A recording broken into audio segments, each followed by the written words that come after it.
अस्सलाम वालेकुम। कैसे हैं स्टूडेंट्स आप लोग। Welcome to our channel. हमने MCQs की लेक्चर सीरीज स्टार्ट की है FSC से। आज का हमारा टॉपिक है इलेक्ट्रोस्टैटिक्स में से है electric flux and Gauss law.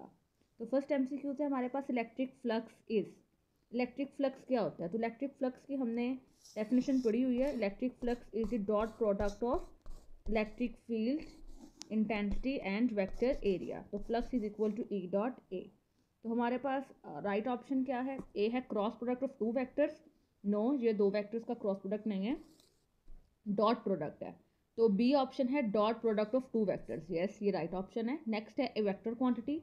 नहीं, फ्लक्स हमारे पास एक वेक्टर क्वांटिटी नहीं है, ये एक स्केलर क्वांटिटी है। और हमें पता है अगर हम वेक्टर्स का डॉट प्रोडक्ट लें तो आंसर हमारे पास एक स्केलर क्वांटिटी आती है।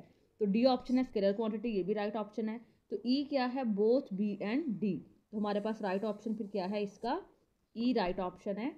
इलेक्ट्रिक फ्लक्स डॉट प्रोडक्ट है दो वेक्टर्स का और ये एक स्केलर क्वांटिटी है। नेक्स्ट है the number of field lines passing through a certain area of element is. Number of field lines जो एक ख़ास एरिया में से पास करती हैं, ये हमें क्या बताती हैं, इलेक्ट्रिक फ्लक्स बताती हैं। इलेक्ट्रिक फ्लक्स की यही डेफिनेशन थी हमारे पास। It is defined as the number of lines passing through a certain area element. Next है in the formula phi E is equal to EA cos theta the angle theta is the angle between field lines and. ये जो angle theta है ये किसके दरमियान angle है, field lines के दरमियान और किसके दरमियान है। तो अगर हमने ये केस डिस्कस किया था तो कि लेट्स सपोज हमारे पास इलेक्ट्रिक फील्ड लाइंस इस डायरेक्शन में है, इसके सामने हम एक एरिया रखते हैं परपेंडिकुलर और इस पे जो वेक्टर एरिया होगा उसकी डायरेक्शन सरफेस एरिया के नॉर्मल होगी, अलोंग नॉर्मल। तो अब जब हमने फ्लक्स फाइंड किया था तो फ्लक्स किसके इक्वल था, flux is equal to EA cos theta. और यहाँ पे जो हम एंगल थीटा लेते हैं ये इलेक्ट्रिक फील्ड लाइंस और वेक्टर एरिया के दरमियान लेते हैं। तो वेक्टर एरिया क्या होता है, नॉर्मल टू दी एरिया। तो फिर एंगल हम इस केस में लेते हैं theta is equal to 0 degree और फ्लक्स इस केस में हमारे पास मैक्सिमम होता है। तो फिर हमारे पास राइट ऑप्शन इसका क्या है, theta is the angle between field lines के दरमियान एंगल है और ये नॉर्मल टू द एरिया के जो नॉर्मल जिसे हम वेक्टर एरिया कहते हैं इन दो के दरमियान ये एंगल होता है। नेक्स्ट MCQ से हमारे पास number of field lines passing through a unit area held perpendicular to the field lines represent. Number of field lines अगर किसी एरिया में से पास कर रही हैं, वो एरिया हमने परपेंडिकुलर रखा है, तो ये क्या बताती हैं, ये बताता है हमारे पास flux in that region. Electric flux की डेफिनेशन है number of field lines passing through a certain area. Next MCQ है हमारे पास SI unit of electric flux is. Electric flux का SI यूनिट क्या है, तो हम देख लेते हैं फ्लक्स किसके इक्वल है। अभी हमने फार्मूला पढ़ा, फ्लक्स हमारे पास इक्वल है E डॉट A और E का हमें फार्मूला पता है। E का क्या फार्मूला है, E का होता है हमारे पास Q over R square into A। तो यहाँ से हम इनकी वैल्यूज पुट करते हैं। K क्या हमारे पास क्या यूनिट होता है, हमें ज़ुबानी याद होना चाहिए। अगर नहीं याद तो हम K का यूनिट भी निकाल सकते हैं। कहाँ से निकाल सकते हैं, फोर्स वाले फार्मूले से निकाल सकते हैं। तो F is equal to KQ square over R square. तो यहाँ से K अगर आप निकालोगे तो वो क्या आएगा, वो आएगा F R square over Q square. तो K का यूनिट यहाँ से हमारे पास आएगा Newton metre square per coulomb square. तो K का यूनिट आ गया। अब K के साथ हमने किसका यूनिट लिखना है, Q का। तो Q का यूनिट क्या है जी हमारे पास, coulomb divided by R square का क्या यूनिट है, मीटर स्क्वायर। तो मीटर स्क्वायर लिख लेंगे। और एरिया का क्या यूनिट है, एरिया भी हमारे पास होता है मीटर स्क्वायर। तो इसको सॉल्व करेंगे तो मीटर स्क्वायर से कैंसिल हो जाएगा। ये कूलम +1 है और -1, ये क्या हो जाएगा -1। तो हमारे पास फिर ये क्या आएगा, Newton metre square per coulomb. ये हमारे पास इसका राइट ऑप्शन है।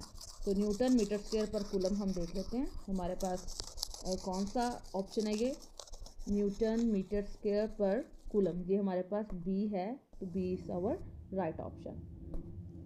नेक्स्ट क्या है, when a certain area A is held parallel to the field lines. अगर हम एरिया को फील्ड लाइंस के पैरेलल रखें देन तो फिर क्या होगा। तो हम इसको देख लेते हैं कि अगर मेरे पास कोई फील्ड लाइंस हैं, लेट्स से इस डायरेक्शन में क्या है जी फील्ड लाइंस हैं, और एरिया को हमने इसके आगे क्या रखना है, पैरेलल रखना है। तो अगर एरिया पैरेलल होगा तो वेक्टर एरिया की डायरेक्शन इसके सरफेस के परपेंडिकुलर होगी। तो अब थीटा किसके इक्वल होगा, थीटा हमारे पास होगा यहाँ पे 90 डिग्री। ये इलेक्ट्रिक फील्ड लाइंस ई की डायरेक्शन है और ये मेरे पास वेक्टर एरिया की डायरेक्शन है, तो इन दोनों के दरमियान एंगल 90 डिग्री है। तो मेरे पास फ्लक्स का क्या फार्मूला होता है, फ्लक्स होता है ई ए कॉस थीटा। तो थीटा 90 डिग्री पुट करेंगे और कॉस 90 हमारे पास 0 होता है, तो फ्लक्स की वैल्यू क्या आएगी, 0 आएगी। तो फ्लक्स 0 होने का मतलब है कि कोई भी लाइन फिर इसमें से पास नहीं करेगी इस एरिया में से। तो राइट ऑप्शन हमारे पास फिर क्या होगा इसका, no lines cross this area, कोई भी लाइन इस एरिया से पास नहीं करेगी। Next, maximum lines pass through this area, no, ये भी रॉन्ग ऑप्शन है। Number of lines are between 0 and maximum, no, both A and B are correct और नन ऑफ दिस। तो राइट ऑप्शन हमारे पास इसमें ए है। नेक्स्ट एमसीक्यूज देखते हैं। नेक्स्ट है हमारे पास the electric flux through any surface depends upon, electric flux किसी भी सरफेस में से किन किन चीज़ों पे डिपेंड करता है। तो intensity of electric field E पे डिपेंड करता है, एरिया पे डिपेंड करता है, एंगल पे डिपेंड करता है, और डी ऑप्शन है ऑल ऑफ दीज। तो ऑल ऑफ दीज मेरे पास राइट ऑप्शन है, क्योंकि फ्लक्स का फार्मूला होता है ई ए कॉस थीटा। तो ई इंटेंसिटी है, ए एरिया है, थीटा एंगल है, तीनों चीज़ों पर डिपेंड करता है। नेक्स्ट है charge Q is placed at the centre of sphere, हमने एक स्फीयर के सेंटर में प्लस क्यू चार्ज को रखा है। At each patch of the sphere the direction of electric intensity and vector area, her patch के लिए इलेक्ट्रिक इंटेंसिटी की डायरेक्शन और वेक्टर एरिया की डायरेक्शन सेम होगी। कैसे, लेट्स से मेरे पास ये एक प्लस चार्ज क्यू है, इसको मैंने कहाँ रखा है, एक स्फीयर में रखा है। अब प्लस चार्ज क्यू से जो इलेक्ट्रिक फील्ड लाइन है वो तमाम डायरेक्शंस में बाहर आएंगी इस तरह से, ठीक है। अब मुझे इलेक्ट्रिक फ्लक्स फाइंड करना है, तो मुझे क्या करना पड़ेगा, इस स्फीयर के छोटे छोटे पैच कंसीडर करने पड़ेंगे। तो लेट्स से मैंने ये एक पैच कंसीडर किया। अब इस पैच पे जो वेक्टर एरिया होगा उसकी डायरेक्शन सरफेस एरिया के परपेंडिकुलर होगी, तो ये एरिया की डायरेक्शन है। तो फिर मेरे पास इलेक्ट्रिक इंटेंसिटी और एरिया की डायरेक्शन सेम है। इसी तरह अगर मैं यहाँ पे एक पैच कंसिडर करूँ तो इसकी वेक्टर एरिया की डायरेक्शन भी क्या होगी, इलेक्ट्रिक इंटेंसिटी की डायरेक्शन में होगी। तो हम कहीं भी कोई पैच कंसिडर करेंगे तो इलेक्ट्रिक इंटेंसिटी की और वेक्टर एरिया की डायरेक्शन दोनों सेम होगी। नेक्स्ट है एमसीक्यूज मेरे पास, total spherical surface area is given by the formula, हमने स्फीयर का सरफेस एरिया बताना है क्या होता है। तो स्फीयर का सरफेस एरिया हमारे पास होता है 4πr², तो राइट ऑप्शन है हमारे पास सी। और स्फीयर का वॉल्यूम होता है 4/3πr³।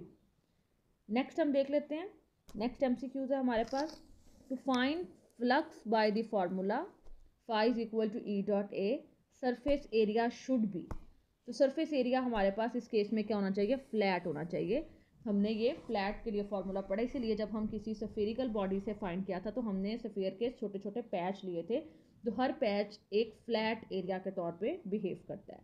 नेक्स्ट है flux through a close surface of any shape and flux through a surface of a sphere drawn around a charge are same. हमने ये पढ़ा था Gauss's law, flux is equal to Q over epsilon. तो जो flux है किसी भी close surface में वो डिपेंड करता है चार्ज इनक्लोज और उसका जो मीडियम है उस पर डिपेंड करता है। तो हमारे पास कोई स्फेरिकल शेप हो या कोई और अदर शेप हो, अगर चार्ज सेम है तो फ्लक्स भी क्या होगा, सेम होगा। नेक्स्ट एमसीक्यूज है हमारे पास, total flux through a close surface, close surface में जो फ्लक्स है वो किस चीज़ पे डिपेंड करता है, शेप और ज्योमेट्री पे डिपेंड नहीं करता। हमने अभी देखा कि चार्ज के अराउंड हम कोई स्फेरिकल शेप ड्रॉ करें या कोई और इरेगुलर शेप क्लोज ड्रॉ करें, फ्लक्स दोनों में सेम होता है। तो हमारे पास ये नेचर पे डिपेंड करता है मीडियम की, और चार्ज इनक्लोज, कितना हमने चार्ज इनक्लोज किया इस पे डिपेंड करता है। तो बी भी ठीक है और सी भी ठीक है, तो ई ऑप्शन है हमारे पास बोथ बी एंड सी। तो राइट ऑप्शन फिर हमारा क्या होगा, ई होगा। Next MCQ is the flux through any closed surface is 1 over epsilon naught times the total charge enclosed in it. This statement is, ये Gauss's law की statement है कि जो टोटल फ्लक्स किसी भी सरफेस में से that is equal to 1 over epsilon times the total charge enclosed by it. Next MCQ देख लेते हैं, the interior of a hollow charge metal sphere, हमारे पास एक चार्ज मेटल स्फीयर है और दरमियान से वो होलो है, खाली है, तो उसका इंटीरियर क्या होगा, उसके अंदर क्या होगा। ऑप्शन है हमारे पास, contain some magnitude of electric field, उसके अंदर कुछ इलेक्ट्रिक फील्ड की मैग्नीट्यूड होगी, is full of electric field lines, is field free region, both A और बी और नन ऑफ दीज। तो राइट ऑप्शन है हमारे पास इज फील्ड फ्री रीजन। जब भी कोई हमारे पास कंडक्टर है या कोई मेटल सरफेस है तो उसके ऊपर हमने चार्ज दिया हुआ है, वो एक चार्ज मेटल सरफेस है, उसके अंदर कोई चार्ज नहीं है। अगर उसके अंदर कोई चार्ज नहीं है तो उसके अंदर कोई भी इलेक्ट्रिक फील्ड भी नहीं होगा, तो उस रीजन को हम कहेंगे फील्ड फ्री रीजन। अगर हाँ उसके अंदर हमने कोई चार्ज रखा हो तो वहाँ पे इलेक्ट्रिक फील्ड होगा, लेकिन क्योंकि वो अंदर से खाली है और हमने उसको चार्ज किया है तो चार्ज हमेशा मेटल कंडक्टर की सरफेस पे आ जाता है, तो चार्ज सरफेस पे आ जाएगा, अंदर उसके कोई भी इलेक्ट्रिक फील्ड मौजूद नहीं होगा, तो ये एक फील्ड फ्री रीजन है। नेक्स्ट है electric intensity due to infinite sheet of charge. Infinite sheet of charge की हमने इलेक्ट्रिक इंटेंसिटी फाइंड की थी, तो हमारे पास इसका formula is equal to sigma over 2 epsilon, और अगर हम वेक्टर फॉर्म में लिखें तो साथ हमें आर कैप उसकी डायरेक्शन शो करेगा, तो बी और डी दोनों ऑप्शन राइट हैं, तो ई फिर मेरा राइट आंसर है both B and D. Next है while finding the electric intensity at a point between two oppositely charged parallel plates the Gaussian surface is taken in the form of। अगर मेरे पास दो ऑपोजिटली चार्ज पैरेलल प्लेट्स हैं और हम electric intensity find करना चाह रहे हैं उन दो प्लेट्स के दरमियान, तो हमने ये लॉन्ग क्वेश्चन किया है। हम इस केस में जो गाशियन सरफेस लेते हैं वो एक बॉक्स शेप लेते हैं। गाशियन सरफेस हमेशा हम किसी क्लोज शेप को लेते हैं और इस केस में हम एक बॉक्स कंसिडर करते हैं।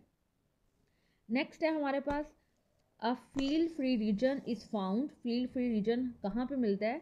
Near the outer surface of hollow charge metal sphere. नहीं, एक अगर मेरे पास चार्ज मेटल स्फीयर है तो उसकी आउटर सरफेस पे तो फील्ड होगा। In the interior of solid metal uncharge sphere, in the interior of hollow charge sphere, both A and B और बोथ ए एंड सी। तो इसमें मेरे पास राइट ऑप्शन है in the interior of a hollow charge sphere. अगर मेरे पास एक charge sphere है तो उसके अंदर कोई भी इलेक्ट्रिक फील्ड मौजूद नहीं होगी, उसको हम फील्ड फ्री रीजन कह सकते हैं। नेक्स्ट है हमारे पास Gaussian surface is always. Gaussian surface rectangular shape में भी हो सकती है, स्फेरिकल भी हो सकती है, सिलेंड्रिकल भी हो सकती है, बॉक्स शेप भी हो सकती है, तो राइट ऑप्शन है मेरे पास एनी ऑफ दीज कि वो किसी भी शेप की हो सकती है। नेक्स्ट है the flux is SI unit passing through any close surface enclosing a charge. हमने फ्लक्स बताना है, फ्लक्स एसआई यूनिट में, और चार्ज हमें दिया हुआ है, चार्ज की वैल्यू क्या है 8.85 10⁻12 कूलम। तो फ्लक्स का फॉर्मूला हमने देखा, फ्लक्स किसके इक्वल होता है? Flux is equal to Q over epsilon. तो क्यू की वैल्यू क्या है 8.85 10⁻12, और एप्सिलॉन की वैल्यू भी हमें पता है क्या होती है 8.85 10⁻12। तो फिर क्यू और एप्सिलॉन दोनों की वैल्यू सेम है, ये कैंसिल हो जाएंगी और फ्लक्स हमारे पास किसके इक्वल आएगा 1 के इक्वल आएगा, तो राइट ऑप्शन है मेरे पास इसका ए। नेक्स्ट है surface density of charge is defined. तो सरफेस चार्ज डेंसिटी का किसी भी सरफेस पे कितना चार्ज है तो इसको हम बोलते हैं सरफेस चार्ज डेंसिटी, और इसका फॉर्मूला हमारे पास क्या है चार्ज पर यूनिट एरिया। अगर वॉल्यूम चार्ज डेंसिटी हो तो फिर चार्ज पर यूनिट वॉल्यूम हमारे पास राइट ऑप्शन होता है। नेक्स्ट एमसीक्यूज देख लेते हैं। नेक्स्ट है मेरे पास electric intensity between two oppositely charge parallel plates is given by. दो ऑपोजिटली चार्ज पैरेलल प्लेट्स हैं तो उनके दरमियान इलेक्ट्रिक इंटेंसिटी का क्या फार्मूला है, ये हमने एक लॉन्ग क्वेश्चन भी किया है।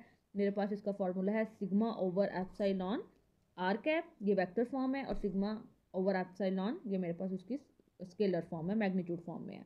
तो बोथ ए एंड बी मेरे पास राइट ऑप्शन है, और ये कहाँ पे गिवन है मेरे पास ई ऑप्शन राइट है। नेक्स्ट है sigma is the density of charge spread over area A of the Gaussian surface then charge enclosed by it is। हमने चार्ज बताना है क्या होगा, तो हमने अभी पढ़ा था सरफेस चार्ज डेंसिटी को हम सिग्मा से लिखते हैं, इसका क्या फार्मूला होता है चार्ज पर यूनिट एरिया। और हम क्या बताना चाह रहे हैं चार्ज बताना चाह रहे हैं कि चार्ज कितना इनक्लोज होगा, तो charge is equal to sigma into A, ये मेरे पास राइट ऑप्शन है ए ऑप्शन। नेक्स्ट है हमारे पास in the formula sigma is equal to sigma over epsilon R cap unit vector R cap. R cap की डायरेक्शन क्या होगी? आर कैप की डायरेक्शन होगी हमारे पास is directed from positive plate to negative plate, is directed from negative to positive plate, shows the direction of intensity, both A and C are correct, both B and C are correct. Oppositely charge plates हैं तो electric जो field lines हैं वो कहाँ होती हैं हमेशा from positive to negative. लेट से मेरे पास ये प्लेट है जिसके ऊपर पॉजिटिव चार्ज है और ये प्लेट है जिसके ऊपर नेगेटिव चार्ज है। तो इलेक्ट्रिक फील्ड लाइन की डायरेक्शन होती है फ्रॉम पॉजिटिव टू नेगेटिव। तो इसके दरमियान भी अगर आप किसी पॉइंट पर इलेक्ट्रिक फील्ड की डायरेक्शन फाइंड करेंगे तो वो कहाँ होगी, from positive to negative plate. तो ए ऑप्शन भी ठीक है। और ये क्या चीज़ बताती है, R cap that shows the direction of intensity. तो दोनों ऑप्शन ठीक हैं। तो राइट ऑप्शन फिर क्या होगा मेरे पास, डी, जो कि है both A and C are correct. Next है flux through a close surface is equal to charge enclosed by it multiplied by. तो फ्लक्स किसके इक्वल है, फ्लक्स इक्वल है चार्ज और साथ हम क्या मल्टीप्लाई करते हैं 1/ε। तो मेरे पास राइट ऑप्शन क्या है, बी।